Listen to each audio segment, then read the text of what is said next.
What's up, guys? All right, for practice today, D. Winters with ankle won't practice. Keon White, groin hamstring, won't practice. Trent Williams, hamstring, won't practice. Ricky Purcell, knee, ankle, won't practice.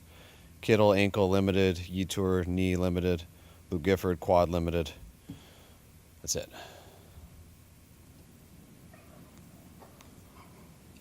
You've been pretty regular that if guys don't practice on Wednesday and Thursday, that they usually don't play.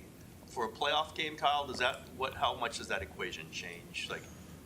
It changes for a playoff game, and I don't have any rule with that in the regular season either. It just usually depends on the guy, whether they've done it before, what the history is of the player and stuff like that. But whatever gives us the best chance to win on Sunday, we'll without a doubt do. Trent usually gets a day of rest today.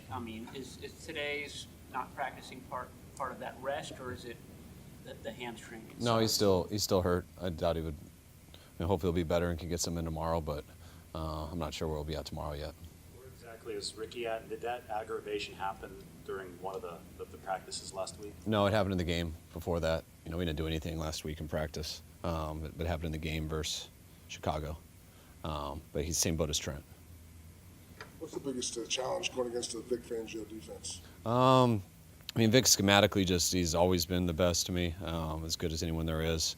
Has a very sound scheme that he doesn't need to change up very much. It just naturally changes with how he does his coverages, how he does his fronts, the personnel groupings he does. He's very good at getting a beat on what you're trying to do and making you adjust. How close did you get to really hiring him to be your defensive coordinator a few years ago? You'd have to ask him. I've tried all the times that it's been an opportunity. He's always been with someone else when that's happened. I tried real hard in 17 when we first came here, and I tried like 2 other times on separate occasions. So Vic's a guy that I've always respected, gone against a number of times before I became a head coach. So that's why I respected him so much, and through the process, been able to become friends with him. You've gone Seattle scheme, and he's obviously not that. Was just because you respect that him, or you would have made that adjustment to a non-Seattle scheme with him? Yeah, mine was I was able to be a coordinator for 9 years before I became a head coach. And so there's just things that I was used to going with that over time, not just 1 year, but just a few years that you start to respect the most. And I always respected Vic's defense a ton, whether it was at Chicago playing or whether it was at San Francisco playing them. And then with the Seattle defense and stuff, I earned that respect by going against Seattle and being in Atlanta with Dan Quinn. Kaiser White obviously just got here, but is he someone who, just based on experience, he could potentially be available to play this week? Yeah, I would think so. We got to see him out there today for the first time, but I've always had a lot of respect for his game. I played him at a number of different places, a number of different teams. I remember Staley talking him up a lot last year because he was able to coach him, and it sounded just like the guy I thought we win against a lot. He was a very smart, instinctual linebacker that no matter what scheme he was in, I always felt like he had a good beat on what you were trying to do to him. I believe you and him had a little dust-up in a joint practice against the Chargers a few years ago. Did that come up at all? It got brought up because they reminded me on my prep for you guys. But yeah, I do remember that. I'll finish that beef with him today. No. Matt knew what he was getting into when he signed here in terms of being the backup. Then he comes in where Brock starts, makes a huge impact on here. Now Brock's back, he's kind of faded into the background a little bit. What's your biggest takeaway on his impact this year? And is it fair to say that you guys are not in this position without him? Oh, no doubt. Anytime you lose your starting quarterback for 6 or 7 games, my kids will do something with that. With 7 games, I think it was. That's always a huge deal. But when you got a guy who comes in and plays like Mac, it was a big reason that we were able to have 12 wins. Rarely can you have 12 wins and you miss your starter for half the year. It was huge, just like when we lost our first string and second string guy in 22. We had a pretty impressive third string quarterback come in, and we were able to get the 2 seed with that. So it's you don't just have success with any backup quarterback. They got to be the right guy, the right player. And what's been so cool with Mac that he might have faded in the background, like in the media and stuff, because he hasn't been playing on Sundays. But he acts the exact same way at practice, the exact same way in the meeting rooms. He's broken the team down still a number of times, and those guys are very close. And he's got a very genuine way of acting that the team has gravitated to. Jalen Hurts a few times now. What makes him unique and successful as a quarterback? I mean, one, he's got a big-time arm. So, I mean, with those wideouts and stuff he has, I mean, he's capable of making any throw, whether on time or whether extremely late, because he's usually when a quarterback's late, you can't throw it that far and catch up with those guys. He can.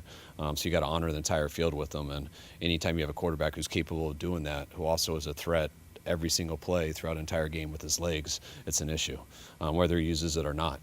When someone is a threat like that, you have to adjust certain things that you don't have to worry about versus other people. And whether they do it or not, you got to honor it, and that slows down your whole defense as a whole. I think Cowling's going to practice today, and obviously you guys liked him in the draft process. He had 2 good college stints. What do you like about him, and is there any chance he could go this week, or is that all for next year? Yeah, I doubt it. I mean, we really like Jake. We liked what we drafted, and we loved what we got from him last year when he was available. But he got hurt the first day of training camp, and really hasn't been able to string together many days since then.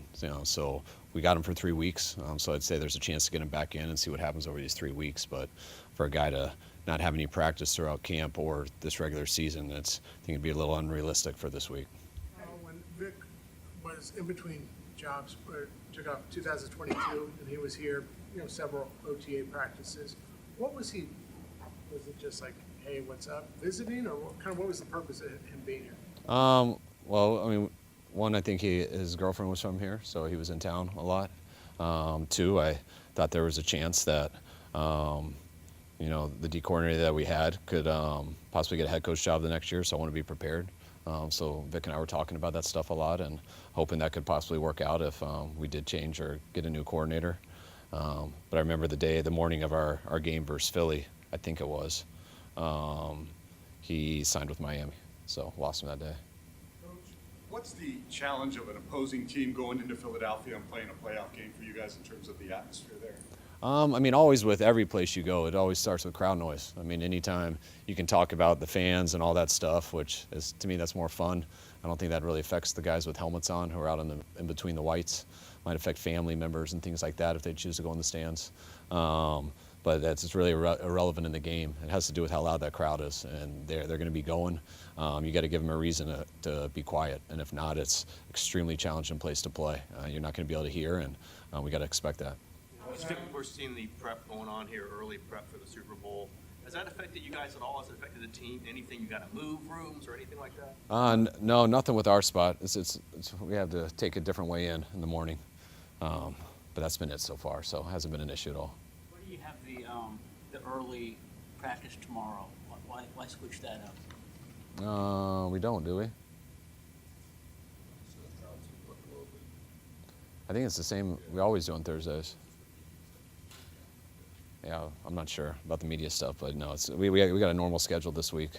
We got to do a couple different meeting times after Thursday's practice just because of the time change. We don't want to land in Philly at midnight on Friday, so we'll fix a few meeting things up so we can get there like 11:15 instead. But it's a totally normal week. The answer to this, but given what happened last playoff game in Philadelphia, is there any consideration of having 3 quarterbacks on the roster? I mean, if I did, that'd be the same consideration every week. I don't really chalk it up to that only happens in Philly. But is there a consideration? No, I mean, that would take us down somewhere else. And I mean, with that rule that you don't get an extra player, I mean, I don't know anyone who can ever choose that really, unless you're playing with someone who's really injured and you don't think they'll make it through the game. But I mean, to play with one less player throughout the game because of something that, for me, has happened once in 23 years, and other people I've worked with once in 45 years, just probably wouldn't be the best odds. When Seth came here, he was going to be opposite Nick Bosa, and then Bosa went down. How did that impact him and the way teams blocked him? You said with who? Bryce Huff, since he came here, Oh, he was going to be opposite Bosa, then you lose Bosa, and he's kind of the main edge guy. It affects it a ton, and not just obviously having 2 big edges is a big deal, but then being able to move people like Michael into 3 technique on pass rush situations, G2 who we plan on having inside, that was going to be our starting 4. With 2 good edge rushers and 2 really good inside rushers, which affects everything. Nick can get a turn to him. Then when you have a 3 technique on that side, it widens up that gap for a speed rusher like Huff. So it's definitely been challenging losing the group. How has he held up through the season? I thought he's held up pretty good. I mean, he had that hamstring, which I think obviously set him back, took him some time to come back from. I think because of issues that we've had on D-line with injuries and stuff, we've had to play him more than we want, which is never a good thing for a guy who who really majors in pass rush situations, but he's had to do it for our team, and I think he's held up fine doing it.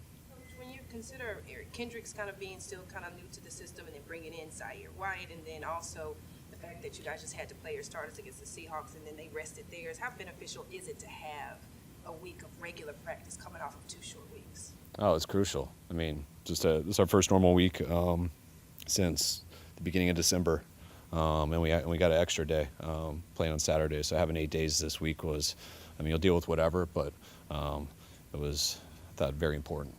With all the touches that Christian has had this year, do you worry about him getting worn down at this point in the season, and what do you do to mitigate that? I mean, that's why you hope to have a full week recovery. I think that's a huge deal. You know, I think it wasn't just the 3 games in 13 days. It was also all national night games, you know, East Coast game, mixing Christmas in there, not having a bye week till 2 weeks before that in December. So, like, that stuff does add up. But when you get to this time about being worn down, I mean, worn down usually leads to injuries. You don't have guys at this time. So I look at it as Christian's made it through that. And this is all we have guaranteed right now is Sunday. We have nothing guaranteed after that. So once you get to this part of the year, no one thinks about anything like that.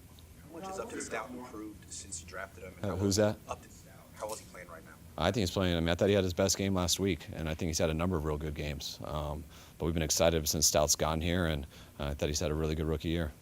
Kyle, what are your, I guess, memories of Brock's performance the last trip to Philly when you slow start, but then I think 6 straight touchdowns? Just what was he doing particularly well that day? I mean, I haven't reviewed that game for a little bit, but I'm sure you can tell us who got hurt in that game. I'm sure he played awesome. I mean, we had a really good game that game. It was a fun game. So. Kyle Juszczyk's for almost a decade now. I think he played or started 17 games this season. Have you seen any change in him since 2017 when you guys brought him in? I think he's gotten better. Like, it's been weird, but like, you know, and we've managed him differently over the last couple of years, just as he gets older. But Kyle, in terms of, if I ever can get out of coaching and I want to focus on like longevity and just being healthy, that's the dude I'm heading up first. I mean, he's a Harvard guy who, to me, deserves that. He's pretty smart, and he works at all that stuff and is extremely consistent in everything. And I've been really amazed with him, and just that there hasn't been a fall off. And he's, you know, everything we've done in our offense for 9 years, he's such a big part of. And there's been really nothing that we've asked him to do that he hasn't been able to do and make it even better than expected. Your own personal longevity is what you're talking about? Yes. Yeah. We'll get there someday. Thanks, guys.